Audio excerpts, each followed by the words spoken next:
जिसने self analysis करना सीख लिया, उसके कार्यों में, उसके व्यवहार में, उसकी सोच में सदा प्रगति ही प्रगति है।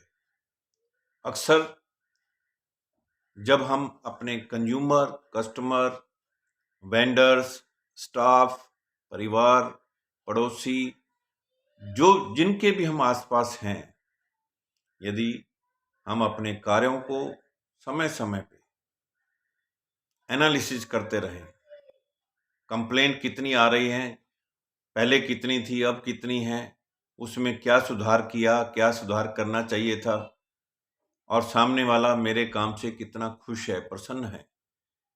यदि हमने सारे दरवाजे बंद कर दिए कि मुझे किसी की शिकायत नहीं सुननी, मैं जो कर रहा हूँ बिल्कुल ठीक कर रहा हूँ, मैं जितने पैसे ले रहा हूँ सेवाओं के उससे कम नहीं करूँगा, ना ही कम करने की सोचूंगा।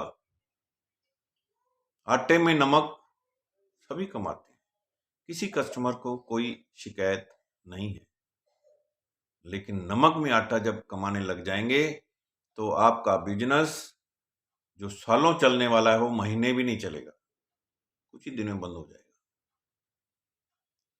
ये कहना बंद कर दें, मुझे आपके सुझाव की, मुझे आपकी सलाह की, मुझे आपकी शिकायत की कोई परवाह नहीं है, आप जाओ जहां जाना है।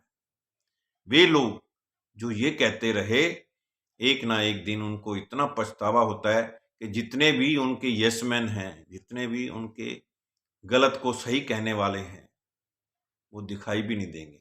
ठीक वैसे जैसे एक मृत व्यक्ति के शरीर में चिपके हुए चिच्चड़, चमजूम बोलते हैं, वो भी जैसे ही उसके प्राण निकलते हैं वो साथ छोड़ करके भाग लेते हैं कि अब इसमें कुछ नहीं बचा।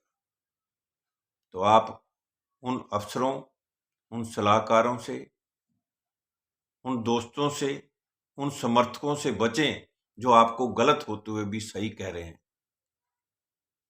और जो आपके सलाहकार सच्चे सलाहकार हैं, चाहे वो आपके एम्प्लॉय ना हो, आपके कंज्यूमर, कस्टमर, वेंडर, सच्चे सलाहकार हैं, उनकी बात को मानें, समझें, समझने की कोशिश करके उस बात का निवारण करें, समाधान करें।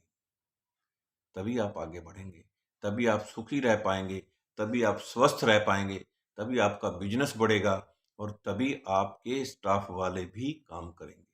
आप अपना बुद्धि विवेक छोड़ देंगे, आप अपनी मॉनिटरिंग, अपनी एनालिसिस करना बंद कर देंगे, तो आपके बिजनेस को कोई और नहीं बढ़ा सकता। आपको खुद को जागरूक होना पड़ेगा, खुद को समझना पड़ेगा, तभी आप दूसरों से काम ले पाएंगे। अक्सर लोग सारी चीज दूसरों पे छोड़ दी, कभी टाइम ही नहीं देना, चल रहा है बस, आ रहा है मेरे को, कमीशन मिल रहा है, मेरे को प्रॉफिट हो रहा है, बस बहुत है, क्या करना है सोच करके। और फिर यदि कोई कस्टमर, कोई कंज्यूमर, कोई आपका साथी, बिजनेसमैन, कंपटीटर जब आगे निकलता है, तब आप सोचते रह जाते हो, यार ये काम तो मैं भी कर सकता था, मैंने क्यों नहीं किया। तो आप सबसे अनुरोध है, जहां पर भी काम कर रहे हैं, चाहे वो पढ़ाई में है, टीचर हैं, एम्प्लॉय हैं, एम्प्लॉयर हैं, मैनेजर हैं, प्लांट हेड हैं, परिवार के हेड हैं, संस्था के हेड हैं, जिसको जहां ड्यूटी दी है वो 100% आउटपुट करे, और अपने आंख कान नाक खोल करके रखें कि मेरे कार्यों से कितने लोग प्रसन्न हैं।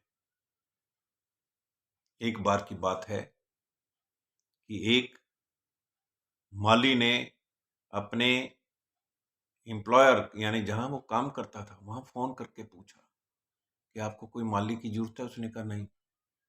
अरे हम कम पैसों में बढ़िया क्वालिटी से काम करेंगे, रख लीजिए। नहीं, हम जो आदमी हमने रखा हुआ है वो बहुत बढ़िया है। ये फोन सुनने के बाद वो सेटिस्फाइड हो गया कि मेरे काम से संतुष्ट हैं, और जितने पैसे मैं ले रहा हूं वो ठीक ले रहा हूं। यही एनालिसिस हर व्यक्ति को करना है। यदि हर व्यक्ति इस तरह से सेल्फ एनालिसिस करेगा, उसे कभी भी असफलता का मुंह नहीं देखना पड़ेगा, तरक्की करेगा, और उसके काम से सभी खुश होंगे। दूसरे लोग भी कहेंगे कि आप मुझे भी सिखाएं, मैं भी करना चाह रहा हूं, मैं भी सीखना चाह रहा हूं। आज के लिए इतना ही है। मैं डॉक्टर सीपी भारद्वाज। यदि आप महसूस करते हैं आप अपने कार्यों में, अपने बिजनेस में, अपने काम धंधे में, परिवार के संतुलन में बीमारी से त्रस्त हैं, किसी तरह के स्ट्रेस को लेकर के जी रहे हैं, तो आप संपर्क कर सकते हैं। मैं डॉक्टर सीपी भारद्वाज मोटिवेटर। मैं अपने यूट्यूब डॉक्टर सीपी भारद्वाज के नाम से, फेसबुक पे भी उपलब्ध हूँ। आप अपने विचार, अपने किसी भी कार्यों के लिए संपर्क कर सकते हैं, ताकि आप अपने आप को संतुष्ट करें, दूसरों को संतुष्ट करें, स्वस्थ रहें, खुश रहें, मस्त रहें, व्यस्त रहें। यदि आपकी सोच अच्छी है तो आपका परिवार, आपका समाज, आपके अड़ोसी पड़ोसी, आपका स्टाफ, आपके बॉस, आपका सबॉर्डिनेट सभी प्रसन्न रहेंगे। इसी आशा के साथ आपका दिन मंगलमय हो, ऊर्जा और उमंग से आपका दिन बीते। नमस्कार।